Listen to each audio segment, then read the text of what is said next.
Сега ќе се вратиме на Дела на апостолите, 24 глава. Откако апостол Павле беше улепсен, значи, после него и откако одржа говор на своите сонародници пред во храмот,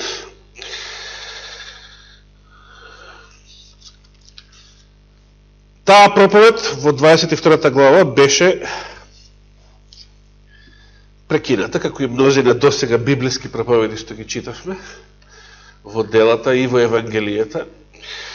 И таа проповед беше прекината кога толпата едноставно се разбесни, се разгневи во моментот кога Павле рече, посведочи дека Господ го пратил да го проповеда словото на спасение кај незнабожците.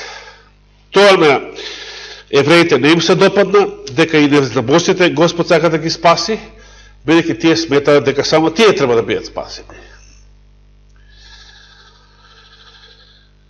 Што се случува понатаму?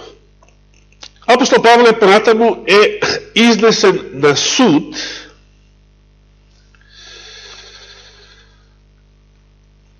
вели последниот стих од 22 глава, на вториот ден, кога сакаше да дознае зашто всушност го обвинуваат јудејците,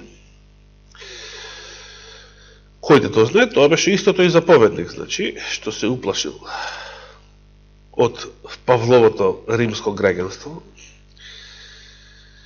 го ослободи од оковите и заповеда да дојдат првосвещениците и целиот нивен синедрион, па го доведе долу Павле и го исправи пред нив.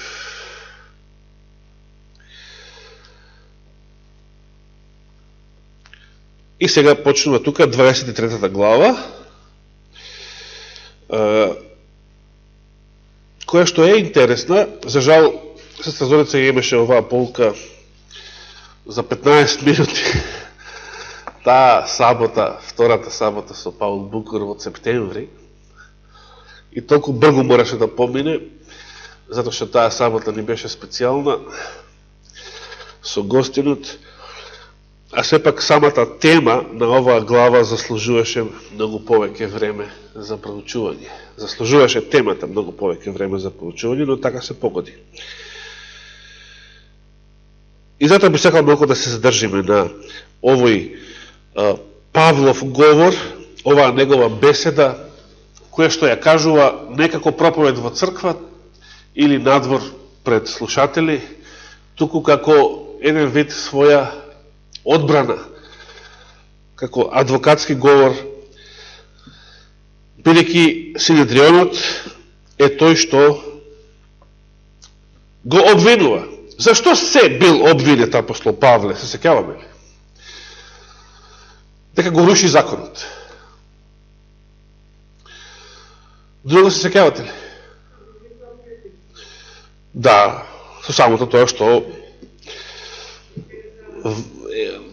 покренува вакви експлозивни теми во врска со законот. Дека што? Се дружи со незнабожци, значи исто како Исус што беше обвинет. Дека се дружи со грешници, и тие беа евреи, ама грешници, блудници и пијаници. А овој се дружи со незнабожци, со нечистија, со кучињава. Дори и храмот го оскверни едно од обвиненијата, внесувајќи таков незнабожец во него. Но тоа не беше вистинско обвинение. Со што друго би се согласили еден куп христијани денес во врска со тие еврејски обвиненија против Павле? Да, Павле навистина го руши законот, го прогласува законот за прикован на крст, дека го прогласува за укинат таму во Ефесијаните, саботата ја прогласува за сенка, која што не е битно, никој да не ве осудува што правите во сабота, што јадете, што пиете, што сакате ја. Крокодили јадете, ако сакате. Овие еврејски обвиненија против Павле за мнозина христијани звучат вистинито, така? Па да, така е. Како се брани апостол Павле од ваквите обвиненија? Што тој ќе ни каже на оваа тема? Дали навистина проповеда против законот, дури и тогаш кога вели не сме под законот, току под благодатта. И што воопшто е вистина во сите овие обвиненија? Павле го започнува својот говор, својата одбрана пред Синедрионот, велејки, луѓе браќа, че го се обраќа на Синедрионот и ги нарекува браќа. Зошто да не? И самиот тој некогаш беше член на тој Синедрион, беше фарисеј и беше еден од нив. Но што вели сега, како искусен и веќе остарен христијански мисионер? Луѓе браќа, до оној ден, мисли до овој ден, со најчиста совест пред Бога живеев. Прво тврдеше дека се што учил, се што проповедал, се што работел, го правил со најчиста совест.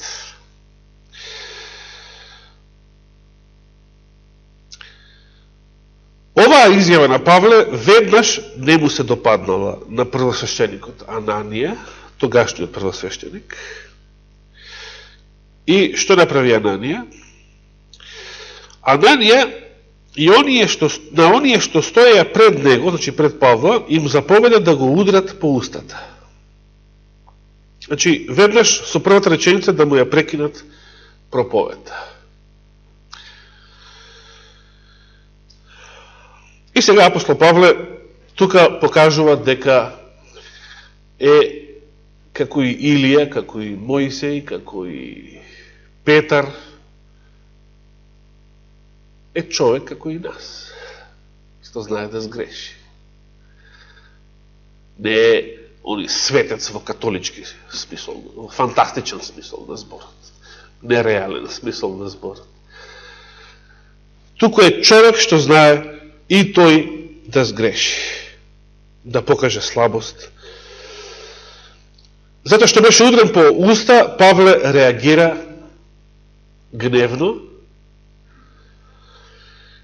и му ги кажува зборовите што тука Лука ги забележал: Бог тебе ќе те удри дзиду варосан. Првосвещеникот така да го наречеш. Да ме подсетам на една изјава од Елена Вајт, дека водачите на израелскиот народ уживале толку голем углед кај евреите, кај народот, затоа што самите евреи од мали нозе биле воспитувани на овие луѓе, на еврејските свештеници, првосвештеникот особено, значи на водачите, членовите на Синедрионот, да гледаат со големо почитување, со стравопочит. Значи сега замислите некој католик, како е воспитан некој католик, како го доживува еден куп католици, како доживуваат папата, како да е папата кај нив, например.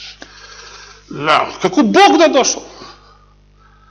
Са може би не така, ама според незините зборови, еврејските водачи уживале скоро слична почит или углед кај еврејскиот народ.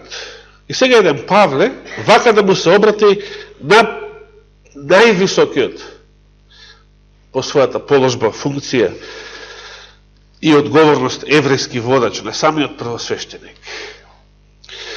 Бог тебе ќе те удри дзиду варосан.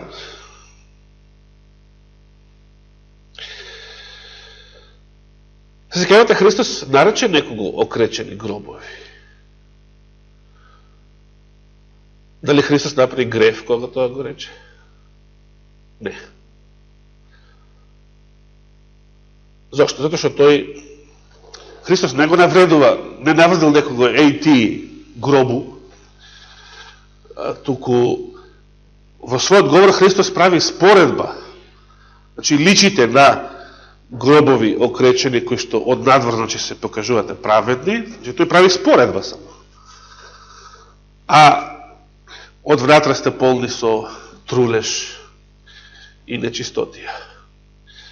Како што во една друга прилика вели слепи фарисејо исчистија прво чашата од внатре, а не само од надвора, внатре да си остане прљава. И така натаму. Значи, Христос прави споредба, паралела во својот говор. Го споредува, значи, верското лицемерие го споредува со окречени гробови во својот говор, во својата беседа. Но Павле директно го навредува првосвещеникот и му вели: Бог тебе ќе те удри дзиду варосан, го нарекува дзиду варосан. И продолжува, вели: ти седиш за да ме осудиш според законот, а заповедаш да ме бијат против законот. Овде гледа дека Павле реагира гневно затоа што се чувствува обесправен.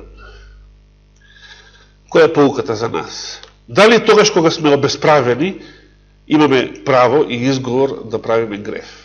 Значи, кога буквално се гази нашето право.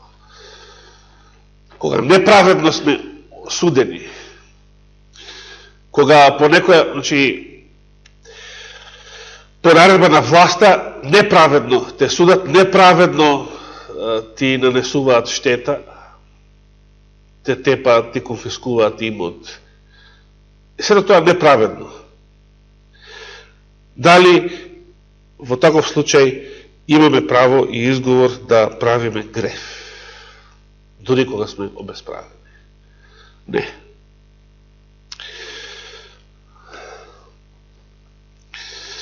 И сега интересно како реагираат тие што го удрија. А оние што стоја пред него рекоа: Божиот првосвещеник ли го навредуваш? Така вели овој превод. Павле одговори: не знаев, браќа, дека тој е првосвещеник. Значи Павле не знал кога навредувал, кога ги рекол овие зборови дзиду варосан. Но веднаш се поправа велејки зашто е напишано. И што е напишано? Цитира се некој текст од законот. 2 Мојсеева 22:27. Началникот на твојот народ да не го злословуваш. Што е закон, тоа е Божја заповед. Павле веднаш знаел, како добар познавач на законот, самиот бил законник и фарисеј, рабин еврејски, точно која заповед од тие 613 ја прекршил со претходните зборови.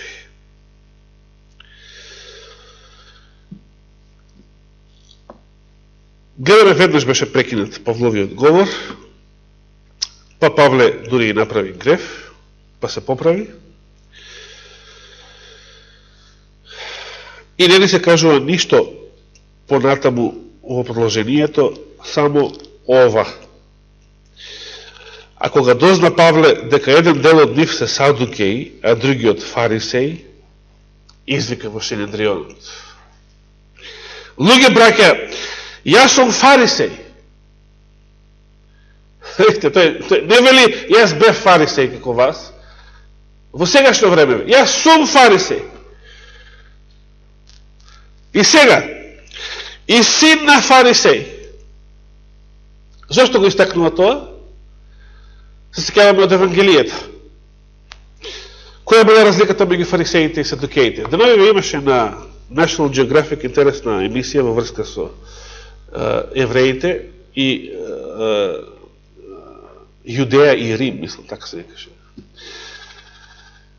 И се цитира меѓу другото, дури и еврејски авторитети беа цитирани, некои рабени таму, кои што тврдат како заради христијанството зборот фарисеј станал нешто лошо, значи лицемер, нешто така. Меѓутоа, во еврејскиот народ фарисеј било нешто многу угледно, нешто многу почитувано. И дури еден еврејски рабин што беше таму, цитирам, ми се допадна кога рече една иста мисла што ја кажува Јован Илиев во книгата Атеизам или христијанство, да. Ја препознав истата мисла. Овој Рабинов потврди, Христос најмногу се расправаше со фарисеите, затоа што со нив беше најблизок по догматските пратими, беа најблиски по вера. Таа мисла многу ми се допадна. Мислам, прва ми се допадна кога го читав Јован Илиев, но сега ово ја кажа Евреинов истата работа. Фарисеите верувале во што? Во воскресение. За разлика од садукеите. Садукеите биле СДС-Ш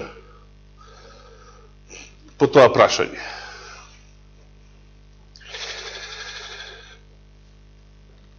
Фарисеите верувале во постојањето на ангели, на духови. Садукеите исто како и другарите од Централниот комитет.